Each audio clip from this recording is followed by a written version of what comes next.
Hi, I'm Jack Lucas, new to the Sainsbury's Food channel, but you might or might not recognise me from last year's MasterChef competition. Now, Valentine's Day is upon us, and today I'm going to be showing you how to make some passionate passion fruit pots with some lovely heart-shaped biscuits to go alongside. But I'm not the only one in the kitchen today. Mike's going to be making some amazing heart-shaped raviolis, whilst Barry from MyVirginKitchen is going to be rustling up some really heart-melting hot chocolate. This is all you need to make a perfect Valentine's Day this year. Right, so first things first, I'm going to rustle up these amazing biscuits to go with it. So, all we need, unsalted butter that's at room temperature. To that, I'm going to add some golden caster sugar, and this is a point where you can beat it. Cooking for Valentine's Day can be a real challenge for some people, but if you prepare in advance and use simple, easy to follow recipes, I promise you, you'll be onto a winner and you're sure to impress. Let's just beat together this sugar and this butter. And the warmer the butter, the easier it is at this stage. But whatever you do, don't melt the butter because you'll get a completely different consistency.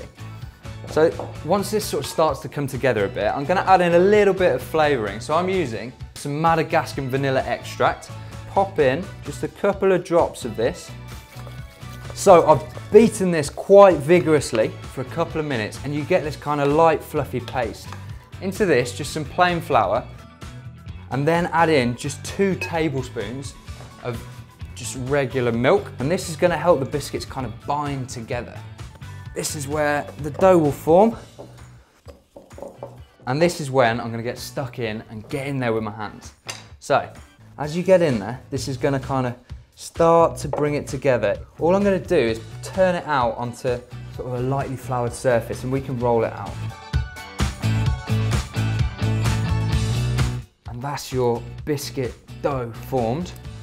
But all I'm going to do is cut it in half because for this recipe it's not just going to be vanilla biscuits, we're also going to have some chocolate biscuits. And to do that we need to introduce cocoa to half of this mix. And now we can cut out some shapes using these little heart-shaped molds.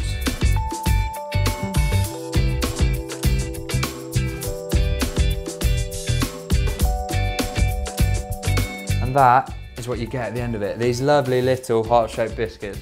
So these are all cut out. I'm going to pop them into the oven for about 8 to 10 minutes until golden and cook through. The other part of this dish is a kind of knockout passion fruit pot, right, which is basically like a creme brulee but cheese. All we're going to do is take some natural Greek yogurt, about 300 grams of this. Next up, some Sainsbury's custard. To this, we're going to inject some real flavour, some bold flavours which are going to set this dish alive. Now, Valentine's, it's a day of love.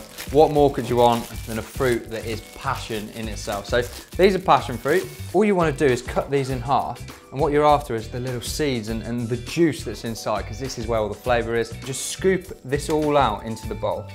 You want to get out as much of that flavour as possible. The last bit of flavour we're going to inject into these passionate passion fruit pods, Madagascan vanilla from Sainsbury's. Take your knife and lay it flat down and cut down the middle of the vanilla. With the back of your knife, just kind of push against it. And what you get are these lovely little seeds which inject a wonderful sweet flavour. And just give these a real mix up. So that is literally as simple as it is. It's a beautiful dessert. I'm using little ramekins. And into this, I'm going to spoon in some of this mixture. Now we're just going to pop these into the fridge just to chill and set up a little bit for 10 minutes. So now we can make the topping or the brulee. So first things first is get yourself a good sort of solid pan. And the heavier pan the better because it's going to dissipate the heat a lot better. To that we're just going to add caster sugar. This is 100 grams of caster sugar, goes into the pan over a medium-low heat, not too hot. So when you're doing this at home, you're going to gradually bring up the temperature in that pan, which is going to slowly melt the caramel. The second rule is that you mustn't stir it, so don't go grabbing that spoon. You want to just leave it to gently melt, and if you need to sort of swirl it around a bit, just gently tilt the pan as it slowly caramelizes. It's one of those things that you don't want to leave and go and do something else while making, otherwise you'll come back to a big old mess. But make sure it's all melted. And you'll tell it's all melted because there'll be no little bubbles of sugar left, and it will be quite a viscous liquid, which is what you're after. I'm going to stop that now and pour it over the first of our molten pots. Give it a little bit of a swirl, guys, and you're going to get lovely coverage all over. That's what you're after. So there you have these really super simple but passionate passion fruit pots with awesome little heart-shaped biscuits. This is a perfect dessert on that very, very special day. If you like the video, don't forget to subscribe and check out Mike's here and Barry's, just click here. Happy Valentine's Day, guys. Have a great day.